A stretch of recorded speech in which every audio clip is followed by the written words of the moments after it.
तो president of India ने finally मान्यता दे दी है टू द विकसित भारत गारंटी फॉर रोजगार एंड आजीविका मिशन बिल, जो कि रिप्लेस करने जा रहा है मनरेगा को। एंड फाइनली एक यहाँ पर होप नजर आ रही थी कि रशिया, यूक्रेन और इवन की यूएसए के द्वारा ब्रोकर की जाने वाली ट्रीटी फाइनली कुछ रिजल्ट दिखाएगी, बट उसकी एक्चुअली में ग्राउंड रियलिटी क्या है उसको यहाँ पर डिस्कस करेंगे। एंड बांग्लादेश क्राइसिस क्या है उसको डिस्कस करेंगे। एंड क्या कॉन्टेक्स्ट यहाँ पे डिप्लोमेटिकली निकल के आ रहा है आने वाले टाइम में इंडिया और बांग्लादेश के बीच में। तो वेलकम टू स्लीपी क्लासेस। तो करंट अफेयर्स डिस्कस करेंगे आज द हिंदू से ही and related multiple choice questions को डिस्कस करेंगे for the date of 22 December 2025। तो पहली न्यूज क्या कह रही है, ISRO set to launch mobile broadband satellite. तो मोबाइल ब्रॉडबैंड सैटेलाइट जो है इसका पूरा नाम क्या है, ब्लू बर्ड मिशन 2।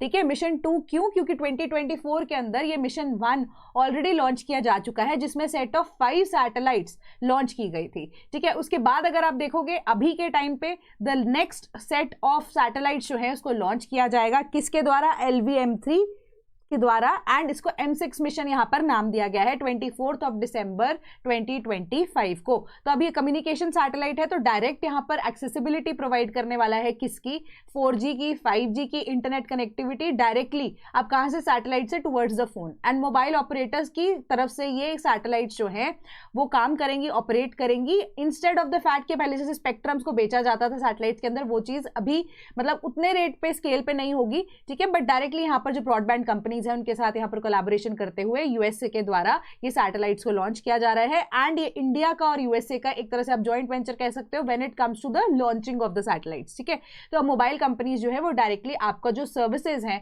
वो बेटर करने जा रही हैं। सो उससे रिलेटेड क्वेश्चंस को डिस्कस करेंगे। सबसे पहले consider the following, Bluebird block 2 mission features 223 metre square phased array.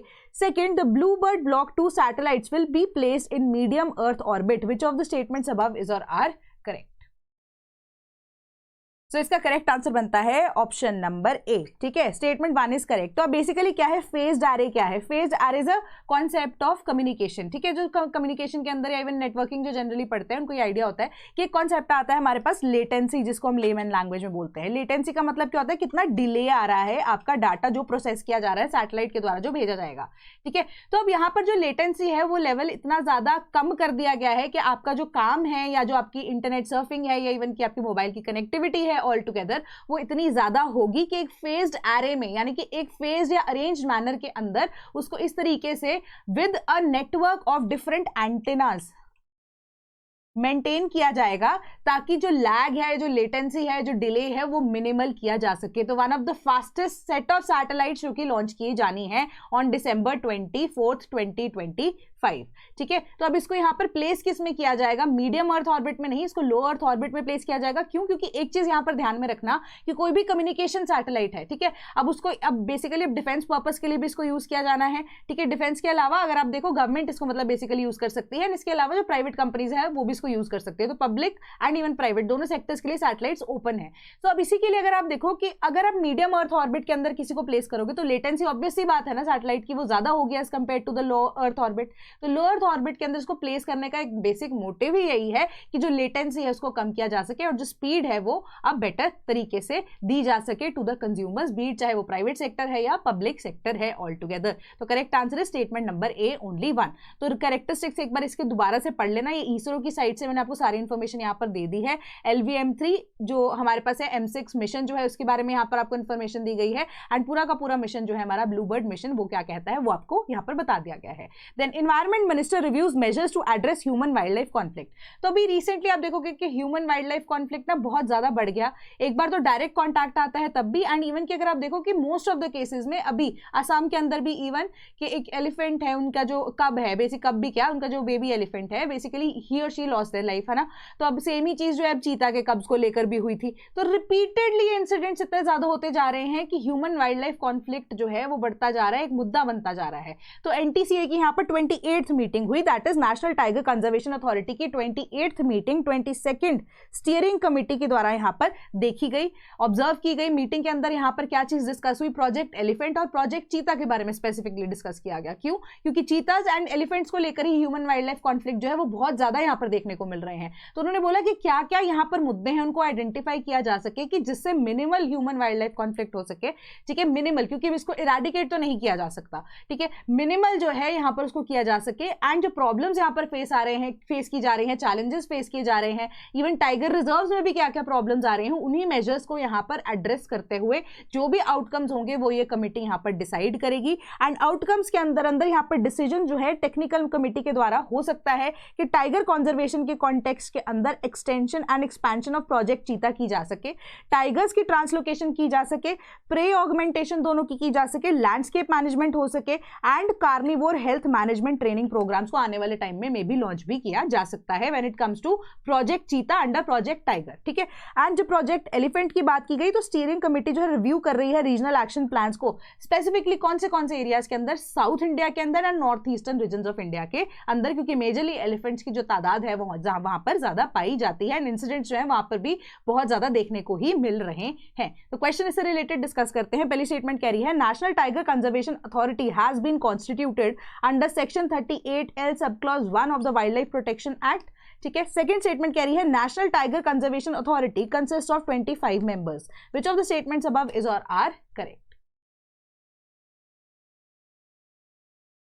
So the correct answer is again option number A, statement number 1, ठीक है, ए करेक्ट है। अब मेरा ना एक क्वेश्चन है आपसे, कमेंट बॉक्स में मुझे आंसर देना। रिसेंटली हमने एक सुप्रीम कोर्ट के बारे में यहाँ पर बात की थी जहां पर उन्होंने बोला कि पल्यूटर पेज प्रिंसिपल जो है वो ग्रेट इंडियन बस्टर्ड का जो कॉन्टेक्स्ट हमने डिस्कस किया था, पल्यूटर पेज प्रिंसिपल जो है वहां पर भी लागू होगा, ठीक है। तो ये चीज बोली गई थी, ठीक है। तो इसी के कॉन्टेक्स्ट में आप मुझे ये बताइए कि अब जो पल्यूटर पेज प्रिंसिपल है उसको किस तरीके से यहाँ पर लागू की जाने के लिए सुप्रीम कोर्ट ने बात की थी, ठीक है। तो एक सिंपल से यहाँ पर बात थी व्हेन इट कम्स टू जो हमारा फंडामेंटल ड्यूटीज है। एक तो पहली चीज ये बताओगे कि क्या यहाँ पर सुप्रीम कोर्ट ने एग्जैक्टली एक दो वर्ड्स के अंदर क्या क्या चीज मेंशन की थी ग्रेट इंडियन बस्टर्ड के कॉन्टेक्स्ट में, ठीक है, कि स्पीशीज की मैनेजमेंट या कोहैबिटेशन यहाँ पर किस तरीके से हो सकती है उसको डिस्कस किया जा सके when it comes to mining. दूसरा ये है कि हमारा जो अब फंडामेंटल ड्यूटीज में आर्टिकल 51 के अंडर कौन सी फंडामेंटल ड्यूटी है जिसके बेसिस पे जो जजमेंट है सुप्रीम कोर्ट ने उस दिन दी थी, ठीक है। तो वो कौन सा पार्ट है वो आप मुझे एक बार बताओगे। तो करेक्ट आंसर इसका इस क्वेश्चन के अकॉर्डिंगली क्या बनता है, ऑप्शन नंबर ए, ठीक है। तो जो हमारी नेशनल टाइगर कंजर्वेशन अथॉरिटी है section 38L sub clause 1 of the wild life protection act के तहत इसको एस्टैब्लिश किया गया।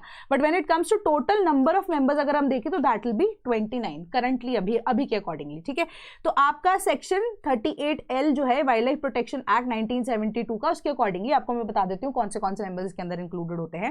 Minister in charge of ministry of environment and forest chairperson, ठीक है, एक व्यक्ति। Then minister of state in ministry of environment and forest vice chairperson की तरह एक्ट करते हैं, सेकेंड पर्सन, ठीक है, एक ही व्यक्ति हैं। देन 3 मेंबर ऑफ पार्लियामेंट होंगे जो भी elected by the house of the people होंगे and 1 by the council of states, ठीक है।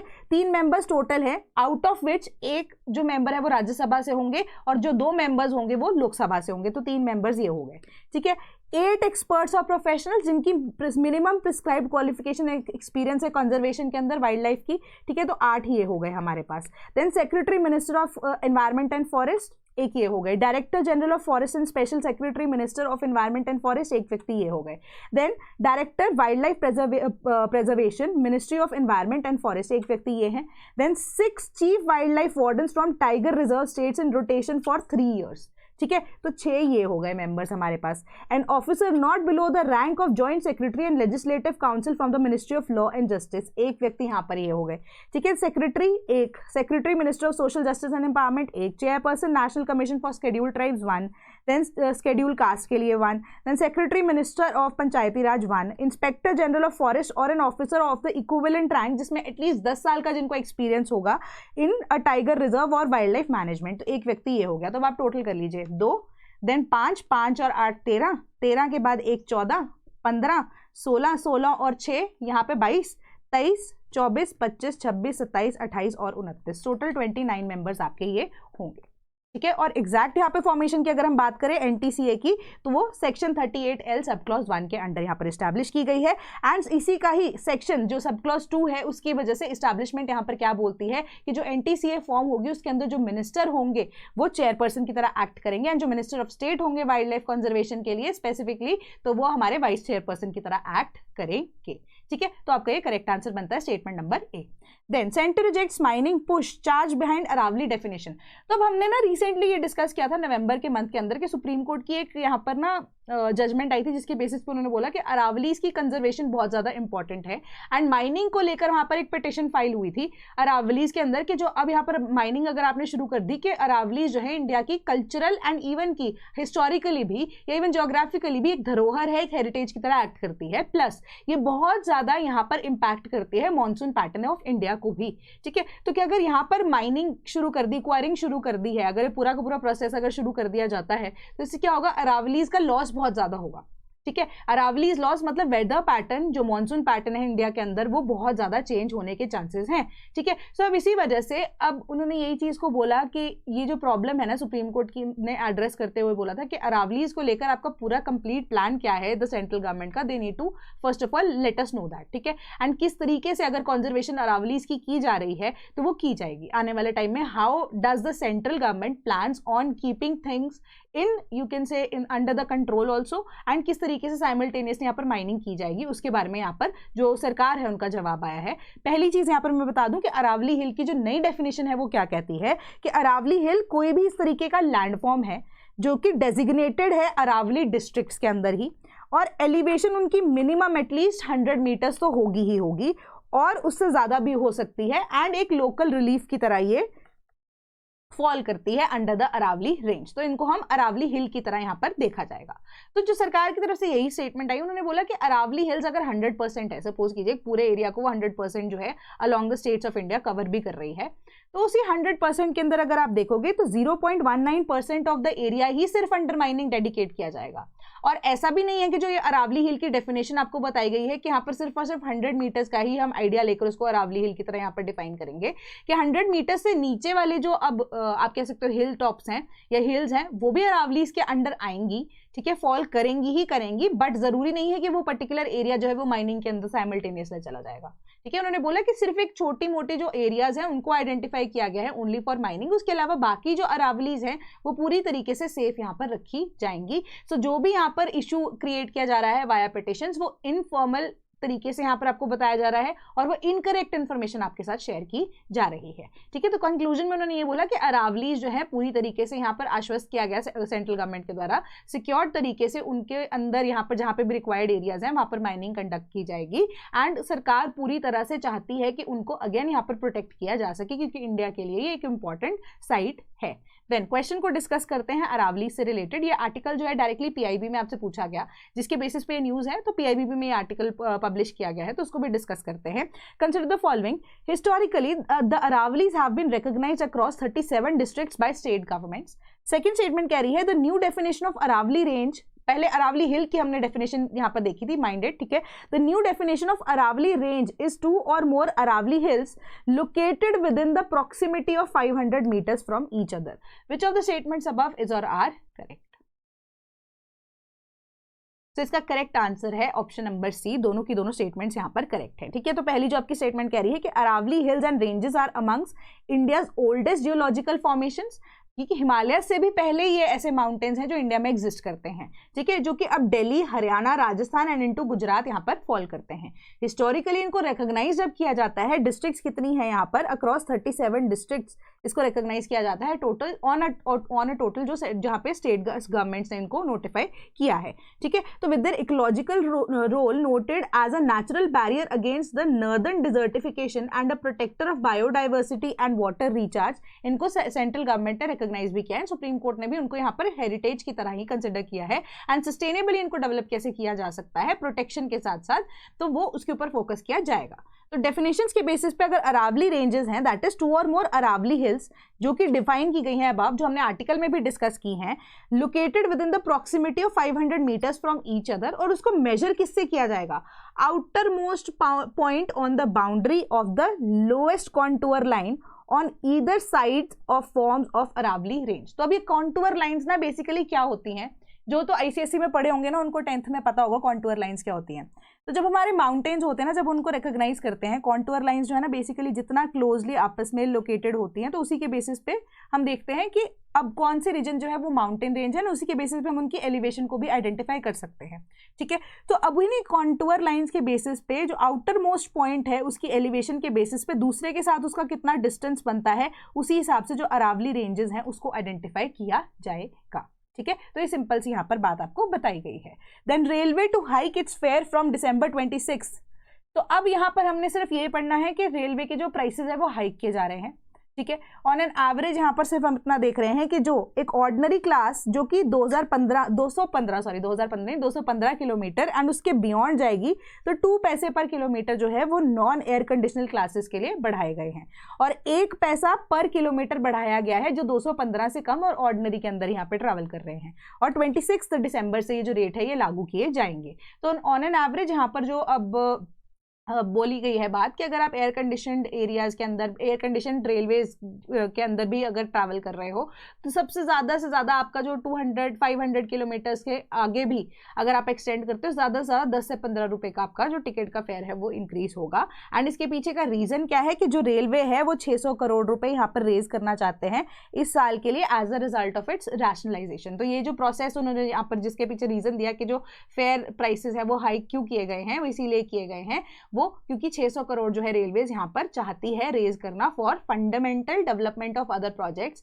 एंड सबसे बड़ी बात कि जो कवच है, ठीक है, कवच सिस्टम जो है उसकी इंस्टॉलेशन के लिए भी यहाँ पर जो सरकार है उसके लिए और ज़्यादा यहाँ पर बेटर तरीके से परफॉर्म करना चाहती है। और जो ऐसे व्यक्ति हैं जिन्होंने अब 26 से पहले ही टिकट्स बुक करा लिए फॉर द एक्सटेंडेड डेट्स, तो उनको यहाँ पर लागू नहीं होगा उनके ऊपर ये जो इंक्रीज्ड फेयर है, यानी कि जिनकी प्री बुकिंग ऑलरेडी हुई है 26 के बाद की, तो उनके ऊपर ये लागू नहीं होंगे इंक्रीज्ड फेयर्स। तो क्वेश्चन जो है हम डिस्कस करते हैं, consider the following statements. Strengthening of golden quadrilateral to run more distance mail express and freight trains at a higher speed of 100 kilometers per hour. Second है strengthening of rail connectivity to ports and development of multi modal corridors to hinterland. Third है construction of 4 mega bridges, 2 over river Ganga, 1 over river Brahmaputra and 1 over river Godavari. Fourth है accelerated completion of those projects nearing completion and other important projects. How many statements is or are correct in the context of national rail Vikas Yojana. ठीक है, कितनी statements यहाँ पर correct है when it comes to national rail Vikas Yojana. छोटा सा यहाँ पर ना एरर दिया गया आपको, तो the correct answer is option number C. 3 statements correct हैं, first, second and fourth. And third statement में भी सिर्फ और सिर्फ यहाँ पर ये गलती है कि यहाँ पर रिवर गोदावरी बताया गया है। रिवर जो कोसी है उसके ऊपर एक ब्रिज की कंस्ट्रक्शन की यहाँ पर बात की गई थी अंडर दिस प्रोजेक्ट। तो ये प्रोजेक्ट लॉन्च कब हुआ था? 2002 के अंदर। 2003 के अंदर फॉर्मली इनटू पिक्चर आया था। एंड ये मल्टी मॉडल यहाँ पर ट्रांजिट प्रोजेक्ट को ऑलरेडी आप कह सकते हो कि केटर करता है, जिसमें अभी जो करंट गवर्नमेंट है, 2002 के अंदर भी बीजेपी गवर्नमेंट थी, ठीक है, अभी के टाइम पे अगर आप देखो 2014 के बाद से बीजेपी गवर्नमेंट है, उसी जो स्कीम है उसको आगे बढ़ाने के लिए अब आप देखोगे कि सागरमाला, भारतमाला प्रोजेक्ट जो है, ठीक है, लास्ट माइल कनेक्टिविटी के लिए इवन सरकार बात करती है, तो ये इसी के कॉन्टिन्यूएशन में है। तो ये प्रोजेक्ट जो है साल 2003 के अंदर लॉन्च होने के बाद भी बहुत सारे फेजेस के अंदर इसको लॉन्च किया जाना था, क्योंकि 15,000 करोड़ रुपए का ये प्रोजेक्ट है। अभी नियर कंप्लीशन की तरफ नहीं है, मतलब आप कह सकते हो कि 60-70% जो काम है वो हो चुका है। बाकी जो 30-40% जो काम है वो रेल कौशल विकास योजना और रेल विकास निगम लिमिटेड के द्वारा कैरी फॉरवर्ड किया जा रहा है। ठीक है, एक सिंपल सी ये बात थी। Then Israel approves 19 new settlements in occupied West Bank. अब वेस्ट बैंक वाला रीजन अगेन इजराइल और इवन के हमास की जब हम बात करते हैं, उनको रीजन यहाँ पर दिया जाना है हमास को फॉर अ सेपरेट स्टेटहुड, है ना। तो वो जो अब नई ऐसी 19 सेटलमेंट्स जो हैं वो वेस्ट बैंक के अंदर ऑक्यूपाई की गई हैं एंड अप्रूव किया गया है इजराइल के द्वारा कि आप यहाँ पर सेटलमेंट कर सकते हो। ठीक है, इजराइल की जो सिक्योरिटी कैबिनेट ने अप्रूव की नई सेटलमेंट्स, 19 नई settlements in the occupied areas of West Bank, and यहाँ पर प्रिवेंट करना चाहते हैं वो किसी तरीके से, यहाँ पर तो बोला यही जा रहा है कि they are preventing from the establishment of Palestinian state, कि वो नहीं चाहते इजराइल कि अब पैलेस्टीनियन स्टेट जो है सेपरेटली यहाँ पर बनाई जा सके। बट अब यहाँ पर जो इजराइल है उनकी कैबिनेट ने फॉर्मली यहाँ पर अप्रूव अप्रूव किया है। एंड जो डिसीजन है, it brings a total number of settlements approved over the past 3 years to 69, कि फॉर्मली 69 यहाँ पर टोटल सेटलमेंट्स जो है वो हमास के लिए कर दी गई है for the state of Gaza as a whole. और जो लेटेस्ट अप्रूवल्स है वो अब कब आती हैं? डेज आफ्टर यूनाइटेड नेशंस ने ये बोला कि expansion of Israeli settlements in the West Bank. तो वेस्ट बैंक के अंदर भी अगर आप देखो, यूनाइटेड नेशंस ने ये चीज बोली थी कि आप जो एक्सपेंशन हो रही है of territory of Israel under what, under the area जो कि अभी इनिशियली गाजा को दिया जाना था, ठीक है। तो उसके बाद ये जो स्टेटमेंट है उन्होंने यहाँ पर दी है, तो उन्होंने बोला कि जो भी अगर ये चीज हो रही है, यूनाइटेड नेशंस ने चीज बोली थी कि कोई भी चीज अगर ऐसी हो रही है तो वो इलीगल है, क्योंकि अब आपका जो कॉन्ट्रैक्ट यहाँ पर साइन हुआ है, जो ट्रीटी आपकी ब्रोकर हुई है, उसके अकॉर्डिंगली जो रीजन है वो गाजा के लोगों को दिया जाना है एज अ सेपरेट नेशन जिसको क्रिएट किया जाएगा। एंड उसके बाद भी अगर आप टेरिटरीज को यहाँ पर एक्सपैंड करना शुरू कर रहे हो तो वो इलीगल ऑक्यूपेशन मानी जाएगी, ठीक है, under the international law, and had reached it's highest level since at least 2017, ठीक है। तो यूनाइटेड नेशंस के जो सेक्रेटरी जनरल एंटोनियो गुटरेस हैं, उन्होंने रिसेंटली कंडेम किया था कि जो इजराइल की रिलेंटलेसनेस है वो अब यहाँ पर दिक्कत क्रिएट कर रही है कि जो एरियाज है अगर वो ऑक्यूपाई करना चाहते हैं तो अब टोटल वो भी यहाँ पर एक बार स्पेसिफाई कर दें, अगर अदरवाइज वो इलीगली यहाँ पर जो अगर ट्रीटी के अकॉर्डिंगली नहीं चल रहे तो वायलेशन ऑफ इंटरनेशनल लॉ यहाँ पर माना जाएगा। Then watching crisis in Bangladesh closely India. तो अब यहाँ पर ना मुद्दा कब क्रिएट हुआ? मुद्दा यही हुआ कि हिंदू सिटीजन ऑफ बांग्लादेश, ठीक है, हिंदू सिटीजन ऑफ बांग्लादेश, उनके क्योंकि प्रोटेस्ट तो यहाँ पर चल ही रहे हैं क्योंकि इंटरिम गवर्नमेंट यहाँ पर बांग्लादेश के अंदर फॉर्म हुई है एंड इलेक्शंस अभी फरवरी 2026 के अंदर ड्यू भी है ना। तो अब एक जो स्टूडेंट प्रोटेस्टर है उनकी जो है during the protest against the government also, and Sheikh Hasina का जो एंगल हम डिस्कस करते हैं उसकी वजह से ये इशू चल रहा था। एंड एक स्टूडेंट लीडर जो है उनकी यू कैन से कि इसी प्रोटेस्ट के दौरान ही लॉस्ट हिज लाइफ, है ना। तो उसी के लिए फर्दर जो प्रोटेस्ट है वो आप कह सकते हो वो भी और ज़्यादा बढ़ गया, ठीक है। During that protest second person जो कि एक Hindu end of a Bangladeshi citizen जो है he also lost his life. तो अब उसके बाद क्या होता है कि जो इंडियन एम्बेसी है उसके बाहर भी बहुत ज़्यादा यहाँ पर हुड़दंग मचना शुरू हो जाता है, ठीक है। बट यहाँ पर अब एम्बेसी जो है how is it responsible for anything, है ना। तो अब फिर भी जो भी है सारी सिचुएशन अंडर कंट्रोल है। इंडिया ने यहीं पे बांग्लादेश का स्टांस लेते हुए बोला है कि बांग्लादेश की जो इंटरिम गवर्नमेंट है उनकी यहाँ पर रिक्रूटमेंट इतनी थी कि जो भी अब यहाँ पर इशू क्रिएट हुआ with in several minutes also कि जो एम्बेसी के बाहर इतना हुड़दंग मच रहा था उसको यहाँ पर डिस्पर्स कर दिया गया, क्राउड को डिस्पर्स कर दिया गया। एंड सबसे बड़ी बात यहाँ पर यही है कि इस मुद्दे को थोड़ा सा जो अब आग में घी डालने वाली बात यहाँ पर इसी वजह से हुई क्योंकि इंडिया ने अपनी एम्बेसीज को क्लोज कर दिया था। एंड उन्होंने बोला एम्बेसी को क्लोज इसलिए नहीं किया था कि हमारे जो डिप्लोमेट्स हैं उनको कोई प्रॉब्लम है या उनको कोई थ्रेट है, बट इसलिए क्लोज किया था कि जो नेशन वाइड यहाँ पर प्रोटेस्ट चल रहे हैं उस वजह से एम्बेसीज जो है वहां तक लोग पहुंच ही नहीं पा रहे हैं to access the kind of services they want, ठीक है, फ्रॉम इंडियन एम्बेसी। तो वो यहाँ पर पॉसिबल नहीं हो पा रही थी, तो इसी वजह से एम्बेसी को क्लोज किया गया था। And they are very well aware कि बांग्लादेश के अंदर जो सिचुएशन चल रही है वो मोस्ट ऑफ द कंट्रीज के अंदर होती है। एंड मेजर जो कंट्रीज है south Asia and even Asian Nations उनसे तो बहुत बेटर यहाँ पर सिचुएशन अभी बांग्लादेश के अंदर है कि छोटी मोटी जो चीजें हैं या जो प्रोटेस्ट है वो चलते ही रहते हैं all over the world countries के अंदर। तो there is nothing to be afraid of it कि इंडिया पूरा यहाँ पर क्राइसिस के ऊपर नोट डाउन कर रहा है चीजें कि क्या क्या चीजें यहाँ पे बेटरमेंट के लिए फॉर बांग्लादेश आगे कोलैबोरेटिवली की जा सकती हैं। And they are also saying कि डिप्लोमेटिकली हम जो है इन टच हैं with the government of Bangladesh as per the Vienna convention, हम उसको फुलफिल करेंगे। तो यहाँ पर वियना कन्वेंशन की जब हम बात कर रहे हैं तो वियना कन्वेंशन ऑफ 1961 पिक्चर में आती है जो कि डिप्लोमेटिक टाइज किस तरीके से दोनों कंसेंट नेशंस के बेसिस पे डिसाइड की जाती है, यानी कि डिप्लोमेटिक रिलेशंस जो हैं वो वियना कन्वेंशन ऑफ 1961 के द्वारा केटर किए जाते हैं, जिसके अकॉर्डिंगली बेसिकली मोटा मोटा ये बोला गया है कि डिप्लोमेटिक रिलेशंस जो हैं दो नेशंस के बीच में या मल्टीपल नेशंस के बीच में दोनों कंट्रीज के कंसेंट के बेसिस पे ही यहाँ पर होंगे, तो धक्का मुक्की यहाँ पर नहीं होगी। तो 1961 की वियना कन्वेंशन यहाँ पे आपको मेंशन की गई है, ठीक है, यहाँ पर जो बताई गई है वो 1961 की है। Then President grants assent to Rural Jobs Bill, Center lists its 4 focus areas। ठीक है, तो अब हमने डिस्कस कर लिया है कि मनरेगा को रिप्लेस करेगा ये एक्ट। अब ये सप्लाई डिमांड के बेसिस पे, अब पहले डिमांड के बेसिस पे था, अब सप्लाई के बेसिस पे होगा। एंड 100 डेज से 125 डेज कर दिया गया है। एंड अब कोडिफाई कर दिया गया है mandatory attendance with the you can से इमेजेस या विद आप कह सकते हो थंब इंप्रेशन, ये सारी चीज़ों को कोडिफाई किया गया है, ठीक है। उसके अलावा यहाँ पर बोला गया कि सरकार जो है अब वो सेंट्रल गवर्नमेंट सोनली इसका खर्चा नहीं उठाएगी, सेंट्रल के साथ साथ स्टेट गवर्नमेंट्स जो है उनको भी यहाँ पर खर्चा देना पड़ेगा।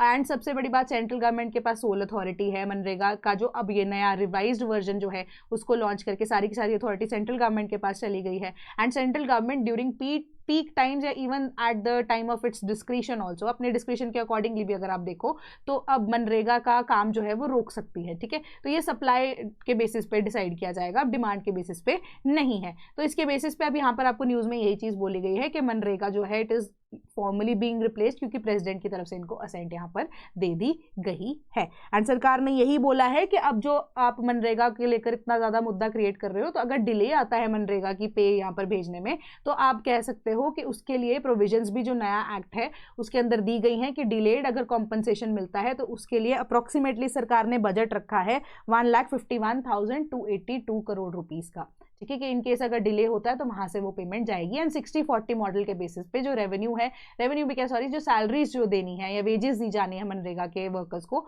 वो अब 60% सेंट्रल गवर्नमेंट देगी, 40% जो है वो स्टेट गवर्नमेंट यहाँ पर देगी। तो ये आपकी सिंपल सी न्यूज़ थी। Then Japan's nuclear ambitions must be stopped at any cost, says North Korea.